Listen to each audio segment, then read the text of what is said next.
지금부터 10년 전 정도의 체험담. 나는 예전부터 지금 말하는 소개팅 어플 같은 만난개 사이트를 이용해서 여자들과 놀았어. 그 옛날에 스타비치인가? 그런 무료 유명 사이트가 있어서 말야. 이게 또 꽤 재밌었어. 걔 중에는 사진과 다른 사람이 온다던가 어디서 괴물 같은 게 나타날 때도 있었어. 하지만 그런 위기 상황을 만났을 때 어떻게 스마트하게 도망갈까 하는 스릴도 포함해서 나는 꽤나 즐기고 있었지.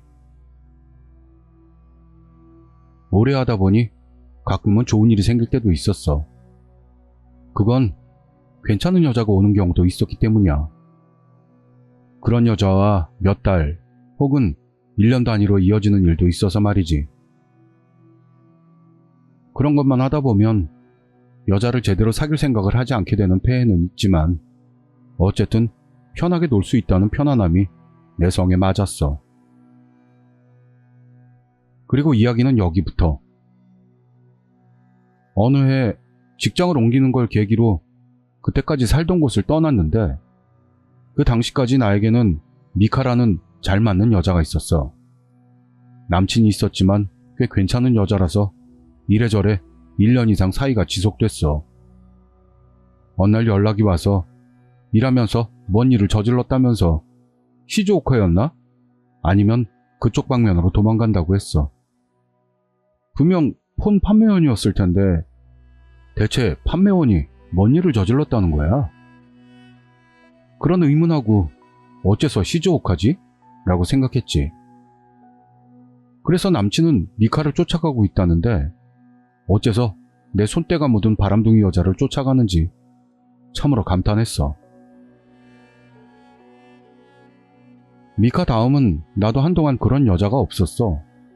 뭐 이직한 지 얼마 안 돼서 일이 바쁜 것도 있었지만 진정될 무렵에 슬슬 그런 편리한 여자를 갖고 싶어서 말이야.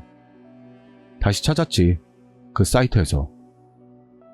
그랬더니 리에라는 자칭 대학생인 여자와 알게 됐어. 처음에는 아빠 나이인 남자들과 조건 만남? 원조 교제 같은 것으로 만났었는데 몇 번 만나는 동안 돈은 됐다고 하더라고. 나도 젊은 쪽은 아주 오랜만이었고 무엇보다 거유였던 게 제일 마음에 든 점이었어. H컵이라고 했었나? 만화에 나오는 것 같은 거유였는데 모양이 흩어지질 않았어.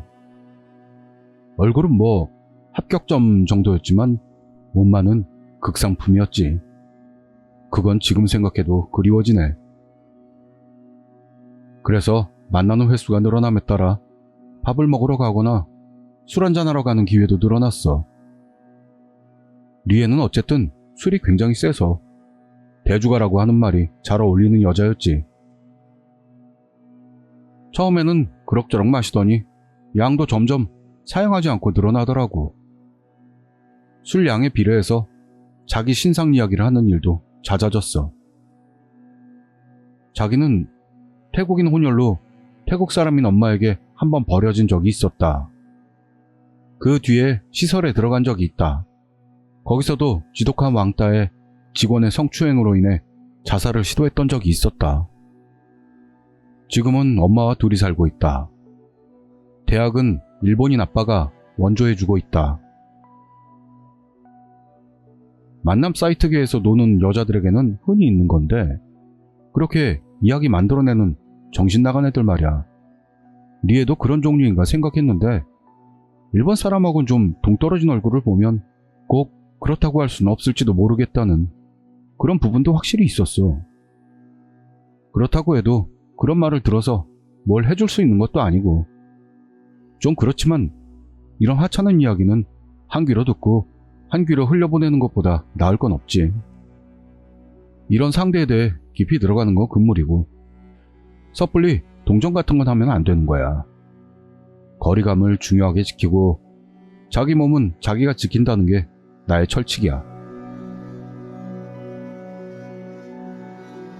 그날도 여느 때처럼 식사를 하고 호텔로 향했어. 가볍게 담소를 나눈 후 샤워를 하고 침대로 들어가서 그 후로는 즐거운 시간. 서로 만족한 후 그날은 호텔에서 자고 가자는 이야기가 됐어. 그러자 리에가 조금 어색한 듯 베개를 끌어안으면서 말을 시작했어. 저기, 오늘 병원 갔다 왔어. 왜? 어디 아파? 썰렁해지지 말고 들어줄래? 땡땡씨니까 해주는 말인데, 실은 내 안에 다른 사람이 있어. 처음엔 시설에 있었을 때 나왔는데, 시설에서 나오고 나선 한동안 나오질 않았어. 그게 최근에 와서 다시 나와서 병원에 갔더니 해리성 장애라고 진단받았어. 그거 흔히 말하는 다중인격이란 놈인가? 응, 잘 알고 있네. 어이, 다중인격이라니 농담이라도 말하지 말아줘. 생각하면서도 나는 적당히 걱정된다는 신용을 했어. 거기에 안심했는지 리에가 과거 발병했던 때부터의 이야기를 계속했어. 긴 이야기라 요약하자면 자기는 리에 말고도 어린 여자아이, 중년 남성, 그리고 잘 모르는 여자가 인격으로서 존재한다. 어렸을 때 나왔던 건 어린 여자아이와 중년의 아저씨. 잘 모르는 여자는 병이 재발하고 나서 나왔다. 어린 여자애는 얌전하고 겁쟁이, 아저씨는 약간 공격적. 잘 모르는 여자는 정말 잘 모르겠다. 다른 인격이 튀어나와도 본인의 의식은 있는 것 같다. 다만 몸을 빼앗긴 듯한 느낌으로 몸의 자유를 빼앗긴다. 인격이 바뀔 때는 전조를 느낄 때도 있고 갑자기 바뀔 때도 있다. 병원 진단에 의하면 어린 시절의 학대와 시설에서의 왕따 등이 원인을 일으켰다고 생각된다는 것. 이런 이야기를 계속 들으면서 나는 리에와는 이것으로 끝내자고 생각했어. 미련이 남겠지만 이게 사실이라면 위험한 일에 휘말리기 전에 관계를 끊어야 한다고 판단했기 때문이야. 이야기를 다 들어줘서 만족했는지 정신을 차려보니 리에는 잠들어 있었어. 그 잠든 얼굴을 보면서 아무 일도 일어나지 않기를 바라며 나도 잠이 들었어.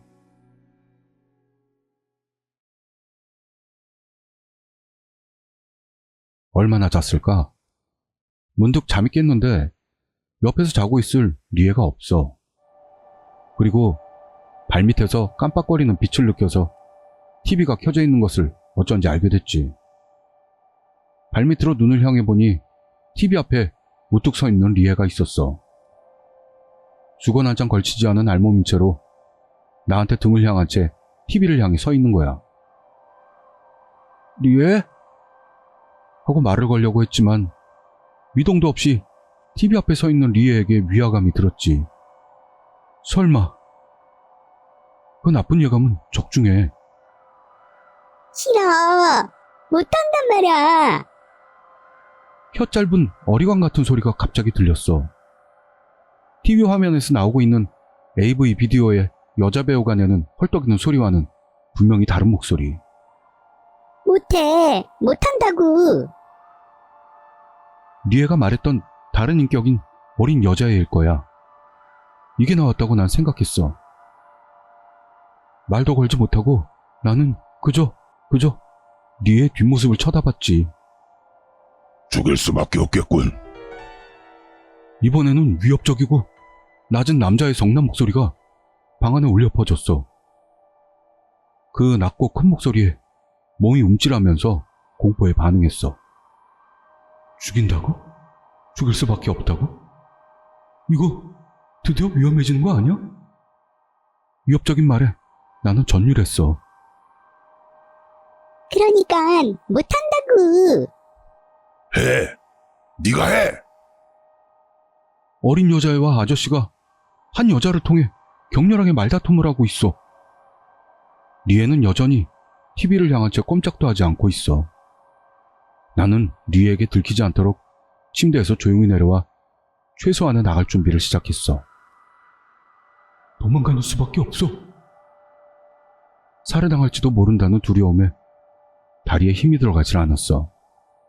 후들대는 무릎에 필사적으로 힘을 주면서 들키지 않도록 바지를 입고 양복과 백을 안고 밖으로 나가려고 천천히 뒷걸음질 치면서 문으로 향했어.